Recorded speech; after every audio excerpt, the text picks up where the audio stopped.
Assalamualaikum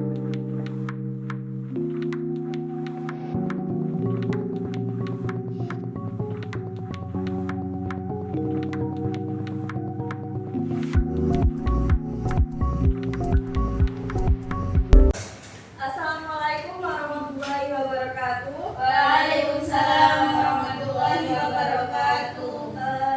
Selamat pagi anak-anak semuanya. Selamat pagi, Bu. Bagaimana kabarnya hari ini? Alhamdulillah baik. Alhamdulillah sehat semuanya ya. Sebelum kita mempelajari materi pada hari ini, alangkah baiknya kita membaca doa terlebih dahulu. Kita baca surat Al-Fatihah dengan harapan pembelajaran hari ini akan berjalan dengan lancar dan mendapat barakah dari Allah Subhanahu wa taala. Al-Fatihah.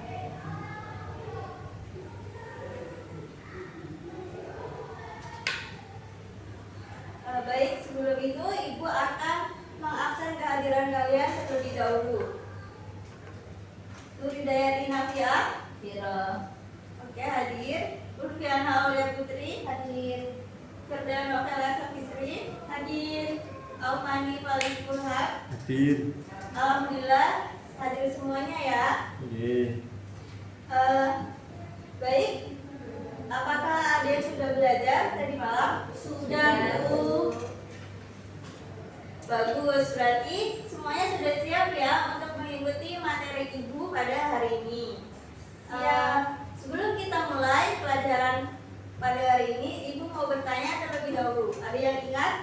Pada pertemuan kemarin kita mempelajari tentang apa? Tentang haji. Ya, pada minggu kemarin kita sudah mempelajari tentang haji, yaitu kita sudah membahas tentang pengertian haji, hukum dan syarat wajib haji, rukun haji, macam-macam haji, dan alhamdulillah kita juga telah melakukan praktik ibadah haji di minggu kemarin. Dan untuk hari ini kita akan mempelajari tentang apa? Kurban. Ya, kita hari ini akan belajar tentang ibadah kurban. Pasti sudah tidak asing lagi kan ya dengan ibadah kurban? Ya. Ya. Coba Mbak Nur, apa yang kamu tahu tentang ibadah kurban? Menyembelih sapi, kambing. Ya. Ya benar, kita biasanya pada hari raya kurban memotong hewan kurban, yaitu kambing dan juga sapi. Ibu harap setelah kalian mempelajari materi ini, kalian akan mengetahui kisah di balik sejarah ibadah kurban, mengetahui hukum dan dalil pelaksanaan ibadah kurban. Kalian juga tahu hewan dan ketentuan dan syarat hewan ibadah kurban, hewan yang bisa dijadikan kurban, dan kalian juga tahu tata pelaksanaan ibadah kurban seperti apa. Nah, hari ini kita akan menggunakan metode yang berbeda seperti yang minggu kemarin. Kalau minggu kemarin kita sudah berdemonstrasi bagaimana pelaksanaan haji, hari ini Ibu akan meminta kalian untuk belajar lebih aktif, yaitu untuk berdiskusi secara berkelompok. Nanti Ibu akan bagi kalian menjadi 4 kelompok yang setiap kelompoknya terdiri dari 5 orang. Ibu akan memberikan materi kepada masing-masing kelompok yang harus kalian diskusikan. Setelah itu nanti kalian tulis dan kalian jelaskan. Yang menjelaskan hanya 1 orang. Nanti Ibu akan pilih melalui aplikasi Spinner online. Jadi seperti itu ya tentang pelaksanaan pembelajaran kita hari ini. Oke, sekarang silakan untuk bergabung dengan kelompoknya masing-masing sesuai dengan urutan absen. Oke, sudah ya. Kalau gitu, Ibu akan membagi materi pada masing-masing kelompok. Kelompok 1 kalian membahas tentang kisah dan makna di balik syariat ibadah kurban. Kelompok 2 kalian mempelajari tentang hukum dan dasar dalil pelaksanaan ibadah kurban. Jadi kalian nanti mencari tahu, menganalisis hukum kurban itu apa, dan mencari 3 menjelaskan jenis dan syarat kurban. Jadi kalian mencari tahu, menganalisis hewan apa saja yang bisa dikurbankan dan apa saja syaratnya. Dan kelompok 4 mempelajari tentang proses ibadah kurban. Jadi kalian cari tahu waktu penyembelihan yang tepat itu kapan, terus bagaimana pemanfaatan dagingnya, dan apa saja sunnah-sunnah dalam menyembelih hewan kurban. Bagaimana? Sudah paham semuanya? Sudah. Ada yang ingin ditanyakan? Cukup. Oke, kalau sudah, karena tidak ada yang bertanya, berarti sudah paham semuanya ya. Baik, waktu kalian untuk berdiskusi sebanyak 15 menit. 15 menit apakah cukup? Cukup. Ya, saya rasa cukup ya 15 menit untuk mendiskusikan dan menulisnya di lembar kertas. Ibu harap dengan diskusi ini kalian bisa paham dan bisa menjelaskan apa saja materi yang telah Ibu bagikan tadi. Oke, bisa dimulai ya diskusinya. Selesai ya diskusinya? Sudah. Oke, sekarang Ibu akan membuat aplikasi seminar untuk memilih satu dari masing-masing kelompok untuk menjelaskan tentang materi yang sudah Ibu bagikan tadi. Oke, kelompok 1, silakan untuk Mbak Nur Hidayati maju menjelaskan sejarah dan makna dibalik syariat ibadah kurban. Tadi sudah bagus sekali ya penjelasannya. Beri tepuk tangan. Kelompok 2, silahkan maju Alfa untuk menjelaskan tentang hukum dan dalil pelaksanaan ibadah kurban. Silahkan maju. Itu tadi ya penjelasan dari kelompok 2 sudah sangat bagus dan jelas. Beri tepuk tangan untuk kelompok 2. Selanjutnya kelompok 3 maju ke depan. Firda Novela untuk menjelaskan jenis dan syarat hewan kurban. Kepada Mbak Firda, silahkan maju.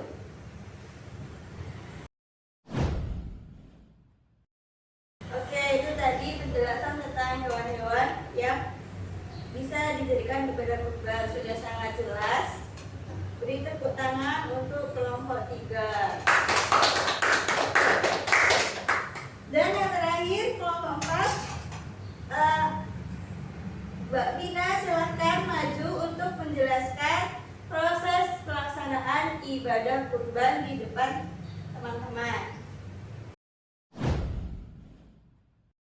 Sudah bagus sekali ya semuanya dari kelompok 1 maupun kelompok 4 dalam menjelaskan tentang ibadah kurban pada hari ini.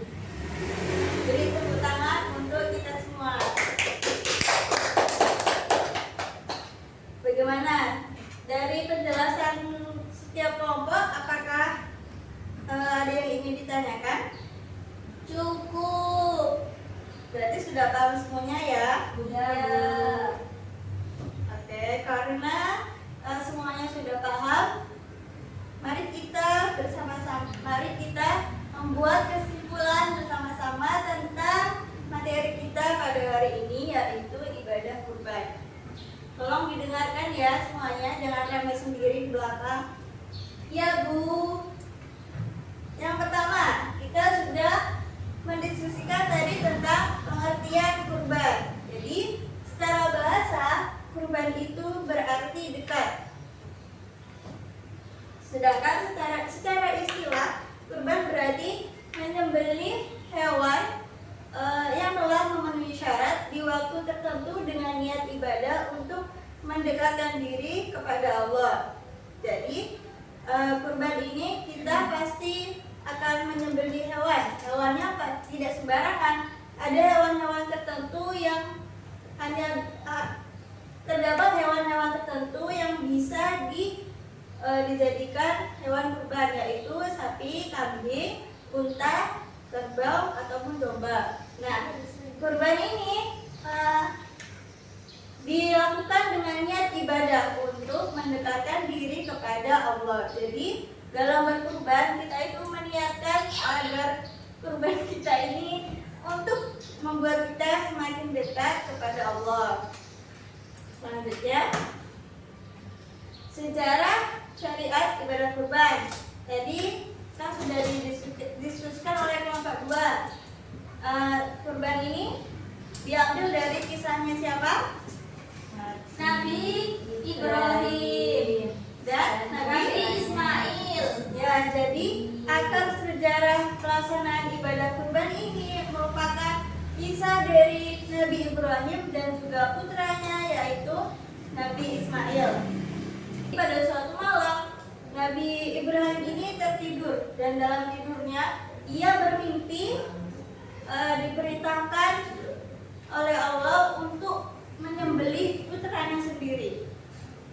Nah, pada malam ke-8-9, Nabi Ibrahim selalu bermimpi tentang yang sama, yaitu tentang perintah untuk menyembelih putranya sendiri, yaitu Ismail.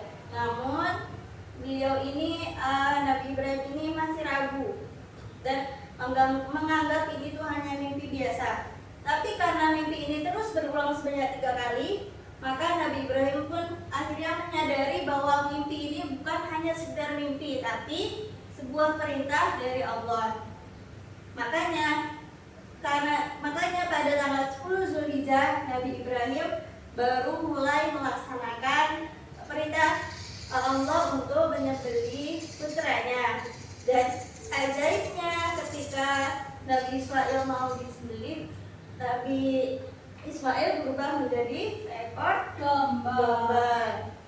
Nah, cerita ini terdapat di dalam surah As-Saffat ayat 102. Selanjutnya, hukum berkurban. Ada yang tahu? Tadi kan sudah. Apa hukumnya? Sunnah muakkad. Ya, benar. Hukumnya ibadah kurban adalah sunnah muakkad. Sunnah muakkad itu apa? Sunnah yang sangat dianjurkan bagi orang-orang yang mampu. Nah, dasar hukum ibadah kurban ini adalah Quran surat Al-Kautsar ayat 1 sampai dengan 3 yang berbunyi, Inna a'tainakal kautsar. Sesungguhnya kami telah memberikan kepadamu nikmat yang banyak. Fasholli li rabbika wanhar. Maka dirikanlah salat karena Tuhanmu dan berkurbanlah. Inna syani'aka huwal abtar. Sesungguhnya orang yang membencimu dialah orang yang terputus. Nah, berdasarkan surah Al-Kautsar ayat 1 dan sampai 3 ini menjelaskan bahwa salah satu cara bersyukur adalah dengan berkurban. Makanya dari itu tadi bahwa kurban itu harus diniatkan untuk mendekatkan diri kepada Allah. Lanjut yang ketiga, yaitu hewan kurban. Nah, apa saja tadi hewan-hewan yang bisa dikurbankan? Bisa dilihat di PPT di atas ya. Ya. Sapi. Itu yang pertama ada sapi, Onta. terus Kerbau. kerbau atau sapi, lalu Domba. yang terakhir Sapi. kambing. Kambing. Jadi hewan-hewan yang bisa dijadikan kurban itu pertama ada unta, sapi, kerbau, kambing, dan juga domba. Tapi kalau di desa kita kan biasanya itu hanya sapi dan kambing ya. Mungkin beberapa juga ada domba dan kerbau.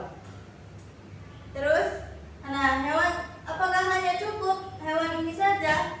Tentu tidak ya, harus diperhatikan hewannya itu seperti apa. Apakah keempat hewan ini sudah memenuhi syarat? Harus diperhatikan. Jadi ada syarat-syaratnya. Yang pertama, usia hewan ini harus cukup umur. Kalau unta, dia sekurang-kurangnya umurnya 5 tahun. Kalau sapi atau kerbau, sekurang-kurangnya berumur 2 tahun. dan kambing dia 1 tahun, kurang-kurangnya adalah berumur 1 tahun. Kemudian hewan-hewan ini juga tidak boleh cacat, tidak boleh kakinya pincang atau matanya buta, atau ada, pokoknya hewannya harus sehat, tidak cacat dan cukup umurnya. Selanjutnya adalah proses ibadah kurban. Jadi karena tadi kurban itu hanya bisa dilakukan di waktu-waktu tertentu. Yang pertama adalah waktu pelaksanaannya. Biasanya di rumah kalian tanggal berapa pelaksanaan ibadah kurban? 10. Ya, pasti semuanya sama ya. Ya. Pelaksanaan ibadah kurban dilakukan tanggal 10 Zulhijjah. Lalu bagaimana kalau dalam 1 hari itu tidak semua hewan kurban karena saking banyaknya tidak sempat disembeli, apakah masih bisa dilanjutkan di esok hari? Bisa. Ya, jika hewan kurbannya sangat banyak dan tidak cukup 1 hari, maka boleh dilakukan di hari tasyrik, yaitu tanggal 11, 12, dan juga tanggal 13 Zulhijjah. Lalu pemanfaatannya, biasanya siapa yang dapat daging kurban? Fakir, miskin. Ya, ini adalah yang dianjurkan. Tapi kan biasanya tuh semuanya dapat ya. Tapi yang sangat dianjurkan itu adalah diberikan kepada fakir miskin. Daging tersebut tak boleh dijual, harus dimakan sendiri, tak boleh diperjualbelikan. Terus tidak boleh disimpan.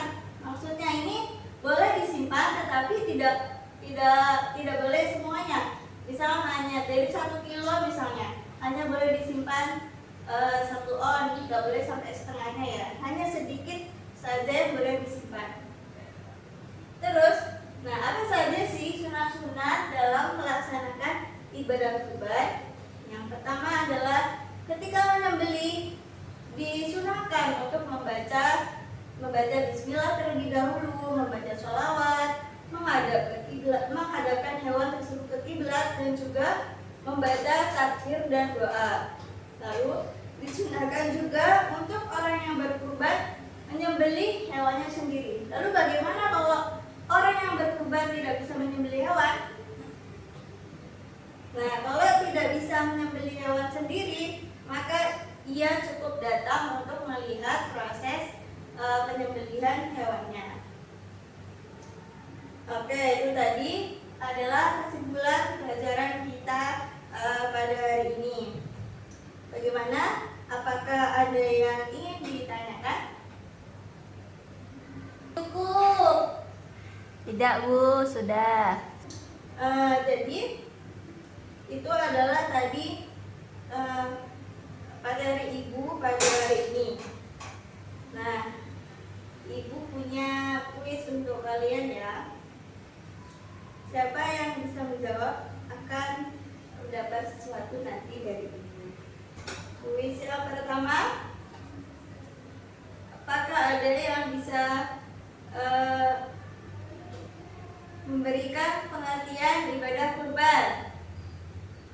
Ayo Mbak Firda coba dijawab, apa itu kurban? Kurban adalah menyembelih hewan yang telah memenuhi syarat di waktu tertentu. Biasanya itu di bulan Zulhijjah. Iya. Coba Mbak Nur, apa saja hewan-hewan yang tadi bisa untuk berkurban? Unta, Terus? sapi atau kerbau, domba, terus kambing, Ibu. Ya benar. Berarti kalian sudah paham semuanya ya? Iya, Bu.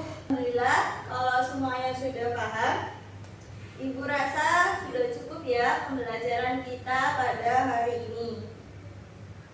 Nah, dari ibadah kurban ini kita dapat mengambil pelajaran bahwa ketika kita bersedekah atau memberikan harta kita untuk berkurban, itu tidak akan itu merupakan satu bentuk rasa syukur kita kepada Allah.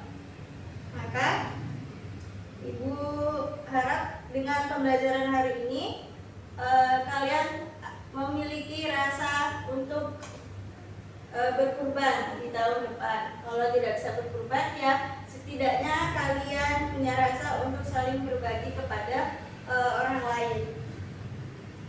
Jadi sebelum mengakhiri pembelajaran pada hari ini, mari kita tutup dengan membaca hamdalah. Alhamdulillahirabbil alamin.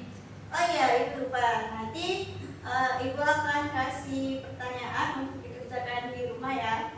Iya Bu. Pertanyaannya adalah coba kalian tanyakan kepada orang tua kalian di rumah biasanya seperti apa proses pelaksanaan ibadah kurban di rumah kalian masing-masing, dan apa yang membuat orang-orang itu termotivasi atau mau melaksanakan ibadah kurban. Paham ya? Paham, Bu. Nah, jadi sekian dari Ibu. Selalu semangat dalam belajar dan jangan lupa selalu berdoa dan jaga selalu kesehatan kalian semuanya ya. Ya, Bu. Terima kasih. Ibu akhiri. Wassalamualaikum warahmatullahi wabarakatuh. Waalaikumsalam warahmatullahi wabarakatuh.